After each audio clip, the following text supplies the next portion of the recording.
when it comes to the business intelligence, there is this new AI stuff that we do. It's called the MCP server, where you connect it directly to your BI tool. Right. And then you can then input the prompts in the AI, and then the AI does the work in your BI tool directly. It's not like you're going to copy the code and then come and put it there. And then you get errors, and they are now fixing errors, debugging codes and all that. Yeah. You put in the prompt, you connect to your desktop BI, and then the AI does that for you. So for me, I'm not running away from AI. What am I doing? I'm rather embracing it.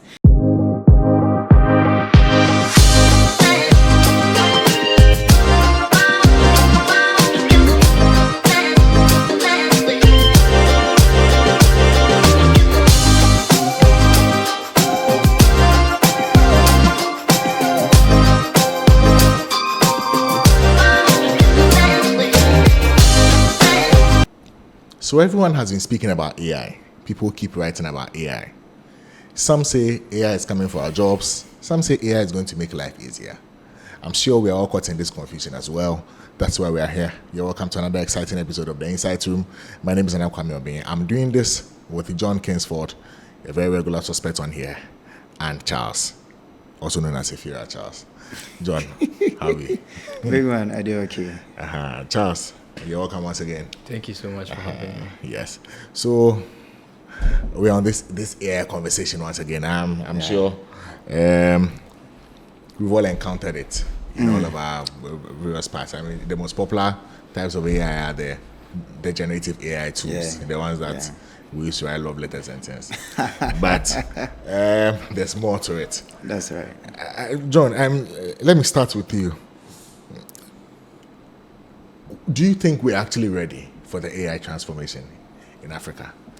Not just Africa, but narrowing down to Ghana. Do you think we're actually ready for it? Because AI is everywhere, and we need to actually embrace it. Do you think we are ready as a country to embrace AI? Well, I think that's a good question. But then to actually answer the question on whether we are ready or not, I think we first need to understand what AI actually is. Yes. Because, Ghanaians don't really like change. Ghanaians are one of the main people that I know that they really don't like change. They like to stick with whatever that they used to use. So to be able to embrace a new transformation that is coming into the system, they must first understand its relevance and purpose, and then try and adapt to it. Because the first mentality of a Ghanaian is to usually reject anything that is concerning change. So that is how come people still fear AI, and people still have some stigma with AI, thinking that AI has come to get rid of their jobs, and AI has come to occupy their spaces, and AI is this, AI is that. But I bet you that some people really, really don't know AI. Or Charles? Yeah, I agree with you. Yeah. But has AI stolen your job yet? No. Or is still in the stealing process? Not gotten there yet. Yeah. Oh, so it will get there? I think AI will take the jobs of those who don't adapt. Exactly. In the sense that you don't learn to use AI to enhance your workflows. But if you are someone who has been able to adapt, in the sense that you've been able to add AI to whatever you're doing to enhance your work, then I think you would be on the safer side. Right. And I think that comes in the question that you asked me, are we ready for it? Because if you're not ready for AI, you cannot really adapt to it. So now the question is, what is even AI? Artificial intelligence. Everyone keeps saying it. We hear of Apple intelligence. We hear of the chat, the language models, the this, the that. But what exactly it is, and how do we embrace it and be ready for it? Yes, I think that's a question that we need to be asking. I mean, if we're actually having a conversation about what AI is, I'm sure we all know what artificial intelligence is. I'm sure every single listener or viewer at the moment has encountered AI at a certain point in his or her life. They've encountered it some way, somehow. Just once you're on YouTube, you've seen AI before. To write love letters. Yes. We've encountered it. These days, even if you don't want to encounter, you do a simple Google search and there's Google AI that's popping up, giving you something. Right? So you've encountered it, but a lot of people do use it wrongly. Industrially, in Africa, that's my very personal opinion. I don't think we're ready for AI. I would say In terms of readiness, if there is education, African can be ready. Yes, I mean, even with all of the education that is going on, there are certain people who hire in certain companies and they punish people for using AI to augment their work. So I think the education is done wrongly. Yeah, the orientation, I think. The orientation, exactly. I think. Exactly. Normally, Africa, we are normally like 30 years behind. 30. We normally like being 30 years behind. You know, As a white people. when something comes fresh, we normally try and formulate theories about how there's some and put some superstitions around it. I remember when mobile phones came first, there were all kinds of theories about mobile phones. Smartphone especially. Yes. Some said it will give you cancer. Some said they have some microchip inside, it will give cystic. Yes. And even 5G car, they said 5G can give cystic. Even when internet came, they said internet was the worst invention ever. Yeah. Like it will spoil children, it makes children irresponsible, immature, disobedient, and all that. And the pastors who were preaching against the use of social media today, they stream on Facebook. So we are normally 30 years behind, but we'll catch up. We'll catch up. So wherever the AI transformation has reached in the US, we'll get there in 2035. I have that hope, but it will take time. But let me come to Charles. I'm sure you've encountered the use of AI in your work, in your workspace. If someone is trying to ask you, how would you help him or her to use AI to make his work better? I mean, that's the whole idea of AI augmenting your work instead of taking your work from you. Okay. How would you advise the person that AI can actually make your work better? Okay, that's a very insightful question.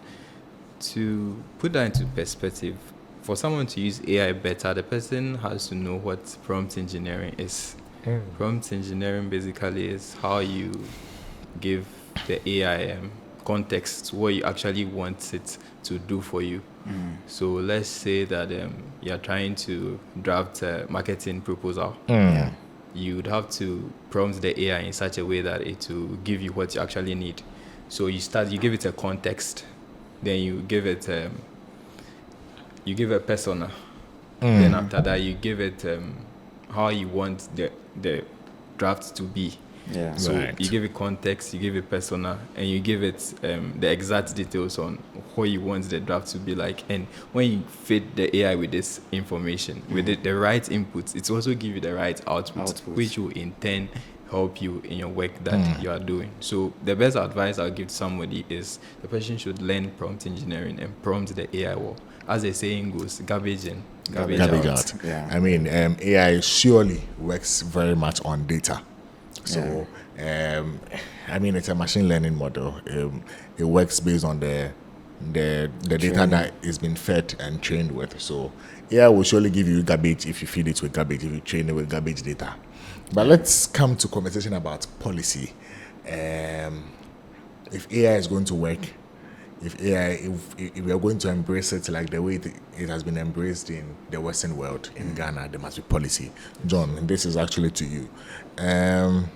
Which direction do you think the government should be taking by now? I mean, we're in 2026. Which direction do you think the government of Ghana should be taking by now to actually make sure that AI incorporation is very much on the high? Okay, so I think for everything to work, it usually starts from the head. So from the top, governments should be able to let the general public understand that AI is not a competitor. And I keep emphasizing on this because even as an analyst in my field of work, I use AI. You know, there is this, I don't know if many analysts know about this. When it comes to their business intelligence, there is this new AI stuff that we do. It's called the MCP server, where you connect it directly to your BI tool. Right. And then you can then input the prompts in the AI, and then the AI does the work in your BI tool directly. It's not like you're going to copy the code and then come and put it there. And then you get errors, and they are now fixing errors, debugging codes and all that. You put in the prompt, you connect to your desktop BI, and then the AI does that for you. So for me, I'm not running away from AI. What am I doing? I'm rather embracing it. Now, there need to be lots of initiatives. There need to be lots of trainings. There's the need for webinar sessions where we can, even on the media, because currently what are we using our media for, right? Our media is supposed to help students, help the general public understand that this is what and this is how far we can go. And even as a government sector, there is a need for us to have an AI unit that is looking at which best channel or which best vertical can we put more AI stuff there to increase performance. Because you see, what you don't understand is the AI has been trained on more data than you can ever imagine. Yes. So what you want to write a simple essay of, let's say you want to write a letter of absence, right? And you just type all the English that you know. But the AI has been trained on lots of data that he knows lots of ways by which he can put in that data, right? And that way surpasses your human capabilities at a point. So as a country, if you want to move forward, there is a need to embed AI in our industries, in our ministries, and even, you see, recently, amidst this ongoing war, China has produced some serious ballistic missiles and other things. And one of the things that I heard their Ministry of Defense say was that they have produced hydrogen bombs. And then there's no one in the world who has ever produced hydrogen bombs. And then I was like, so now if you tell me hydrogen bombs, can't I go and find out how to produce hydrogen bombs and then know how to produce it? Yes, because if someone has done it, there is a need for me to also do it. But if AI isn't trained on the data for hydrogen bombs, no one can ever know it. I mean, and that's the whole reason why people who use AI tools as search engines always have problems. Because the AI tool, especially generative AI tools, it is trained such that if you ask it a question, it will surely give you a response. Yes, definitely. It It cannot will tell surely you give no. you a response, yes. Or it maybe can't say certain So things. it But may not be necessarily trained on that, but it will have to it will give you response. something. And, Exactly. So it is not a search engine. It's not used for research work. Exactly. I mean, those are all parts of the conversations that people need to have concerning AI. But Charles, let me wrap this up with you. Would you advise companies to invest in AI? I mean, recently I've actually encountered a couple of Ghanaian developed AI tools. There are a couple of them. Recently, a colleague of mine started some work on an AI tool which is still being developed. I hope he's able to develop, but it's going to be for churches. When pastors are preaching and then they mention I think scriptures. that thing has been deployed. Oh, there it is has a name been. for it. Something beam. Oh, okay. Yes. Yeah. So when they just mention the scripture, the it AI just hears pops up. it. Yeah, Pops. and then it pops up. I mean, It was a fantastic something. That's one of the things. Yeah, but the pastors are preaching against AI, so they are preaching against AI. But that's one of them. So, would you advise companies to invest in AI, especially in Ghana in 2026? If you will, or if you won't, how long do you see Ghana going before we finally embrace AI like we're actually supposed to? Okay, so currently I think a lot of work has been done on AI governance in the country. I think we have a policy to that effect that has been put out there. Oh, we do? Yeah, we do. Is it a cybersecurity act? No, not the Cybersecurity Act. There is a draft for an AI policy to be put out there. Oh, okay. Yeah, I don't know if it has been released It hasn't yet. passed. Okay. It has been passed as a bill yet, Alright. but I know that there are some works that have been For the ongoing. adoption of AI. Yes, exactly. Yeah, but most of the corporations that we currently have, I think they have already included AI in their workflows. So the work now has to be done by the SMEs. And you can't really adopt AI if you don't take data or Exactly. you don't process data in your organization, because every AI model that you use is built on data. And before you can even use AI in your organization, you need to be educated on it, on the uses, on the real lines across data. And data, AI is anything that used to work faster. So if as an organization you're aiming to work faster and produce much better results for your customers, then the best option would be that what you invest in AI or you perish. Another company will invest, and when that company invests in the They'll swallow you AI, up. the company will go up whilst you are going down. Yeah. So you either invest or you perish. So I Right. think yes. It's Amazing. obvious we are not there yet. How long do you think it will take us to get there? Well, I think in the next 5 years we should be fine. John, how long do you think it will? I think it will be a bit longer than that. A bit longer than 5. Yes. We take with like 15. All right, that's our pod for today. Keep your reactions coming in. You can kindly subscribe to our YouTube channel, StratIQ Consult. Drop a like, share our content for us, please, and drop a comment. I'm Nana Kwame Obin. I did this with John Kingsford and Charles. I'll see you soon.